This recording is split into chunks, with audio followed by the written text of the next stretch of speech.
આકાશવાણી ભુજ સમાચાર પરેશ મારું વાંચે છે। નમસ્કાર।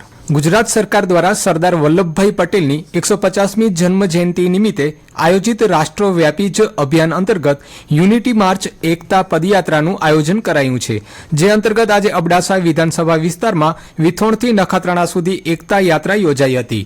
આવતીકાલે ભુજ વિધાનસભા વિસ્તારની એકતા યાત્રા સવારે 9 વાગે MSV હાઈસ્કૂલ માધાપરથી જ્યુબિલી સર્કલ સુધી યોજાશે। 19ના ગાંધીધામ વિસ્તારની, 20ના માંડવી વિધાનસભા વિસ્તાર, 22ના રાપર વિધાનસભા વિસ્તારની એકતા યાત્રા યોજાશે। એકતા યાત્રા દરમિયાન વૃક્ષારોપણ, NSS કેમ્પ, રાષ્ટ્રીય નાયકોની પ્રતિમાઓની સફાઈ અભિયાન, સ્વચ્છતા અભિયાન, એકતા શપથ, આરોગ્ય શિબિર, યોગ શિબિર, શાળા કક્ષાએ વિવિધ સ્પર્ધાઓ સહિતના કાર્યક્રમોનું આયોજન કરાયું છે। ભુજની RR લાલન કોલેજમાં વિજયરાજજી સાર્વજનિક પુસ્તકાલય VRTI માંડવી તથા લાલન કોલેજના સંયુક્ત ઉપક્રમે જિલ્લાના પુસ્તકાલયોનો ગ્રંથપાલોના સેમિનારનું કચ્છમાં પ્રથમ વખત આયોજન કરાયું હતું।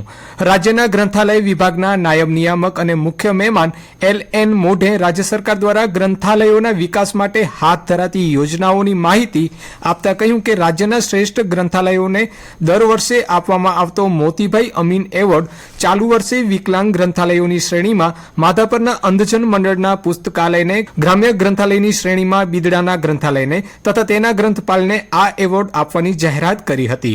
આ પ્રસંગે વિવિધ લેખકો, સાહિત્યકારો અને પુસ્તક પ્રેમીઓ ઉપસ્થિત રહ્યા હતા।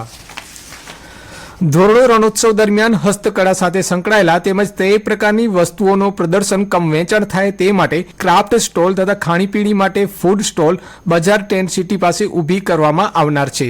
આ ક્રાફ્ટ સ્ટોલ તથા ફૂડ સ્ટોલ બજારમાં રસ ધરાવનારાઓએ અરજી કરી હતી, તેનો કોમ્પ્યુટરાઇઝ ડ્રો 19 નવેમ્બરના સવારે 10:30 કલાકે ભુજ હાટ ખાતે રાખવામાં આવ્યો છે, તેમ સિનિયર જનરલ મેનેજર અને જિલ્લા ગ્રામ વિકાસ એજન્સીના નિયામક દ્વારા જણાવાયું છે।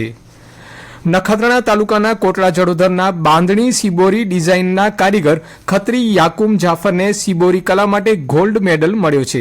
ગુજરાત ટેકનોલોજીકલ યુનિવર્સિટી અમદાવાદની કારીગર ક્લિનિક તરફથી આ મેડલ અપાયો હતો। ખત્રી યાકુમભાઈના દાદા અને પિતા પણ કારીગર રહી ચૂક્યા છે, તેઓ ત્રીજી પેઢીના કારીગર છે। તેમણે બાંધણીના દુપટ્ટા પર સિબોરીની કારીગરીની નવી ડિઝાઇનની સિબોરી કલાના કામણ પાથરતા એવોર્ડ માટે પસંદ પામ્યા હતા। નખત્રાણા તાલુકાના બાંધણીની સિબોરી કલા કારીગરને 32 વર્ષ બાદ મોટો એવોર્ડ મળતા ખત્રી સમાજમાં ખુશીની લહેર વ્યાપી છે। અગાઉ 1993માં નખત્રાણા તાલુકાના ભડલી ગામના બાંધણીના કારીગર ફાતમાબાઈ અલીમામદ ખત્રીને રાષ્ટ્રીય પુરસ્કાર મળ્યો હતો। રાષ્ટ્રીય સિંધી ભાષા વિકાસ પરિષદના આર્થિક સહકારથી મુંબઈના માલ્હી કલ્ચરલ એકેડમી અને ઇન્ડિયન ઇન્સ્ટિટ્યૂટ ઓફ સિંધોલોજીના ઉપક્રમે આદિપુર ખાતે 2 દિવસીય સાંસ્કૃતિક અને સાહિત્યિક કાર્યક્રમ યોજાયા હતા। સિંધોલોજીના પ્રાંગણમાં આયોજિત કવિ સંમેલનમાં વિવિધ કવિઓએ સ્વરચિત કવિતાઓ રજૂ કરી હતી। બીજા દિવસે સિંધી સંગીત તથા નાટક મંચ કાર્યક્રમ યોજાયો હતો।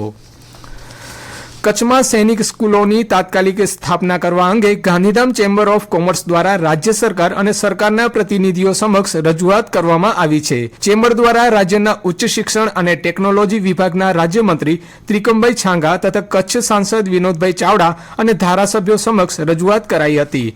ચેમ્બર પ્રમુખ મહેશભાઈ પૂંજે જણાવ્યું હતું કે વિસ્તારની દ્રષ્ટિએ મોટો વિસ્તાર ધરાવતો સરહદી કચ્છ જિલ્લો અત્યંત સંવેદનશીલ છે। અહીં આર્મી, એરફોર્સ અને નૌસેના સહિત 3 પાંખના યુનિટ કાર્યરત છે।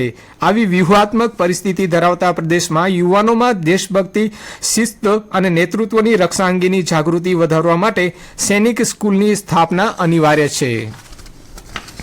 મતદાર યાદી ખાસ સઘન સુધારણા કાર્યક્રમ અન્વયે માંડવી વિધાનસભા મતદાર વિભાગના ભાગ નંબર 139માં ધવલનગર 1 મધ્યે કોમ્યુનિટી હોલમાં ધવલનગર 1, 2 અને સંસ્કારનગરના મતદારો માટે ખાસ 2 દિવસીય કેમ્પ રાખવામાં આવ્યો હતો, જેમાં 704 મતદારો પૈકી 350 મતદારોએ પોતાના ફોર્મ રજૂ કર્યા હતા।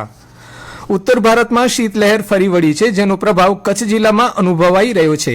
અબડાસાના મુખ્ય મથક નલિયામાં આજે 10.8 ડિગ્રી લઘુત્તમ તાપમાન નોંધાતા રાજ્યનું બીજા નંબરનું ઠંડુ મથક બની રહ્યું હતું।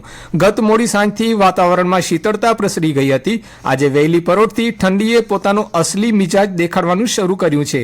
જિલ્લા મથક ભુજમાં લઘુત્તમ તાપમાન 15.2 અને કંડલામાં 16.1 ડિગ્રી નોંધાયું છે।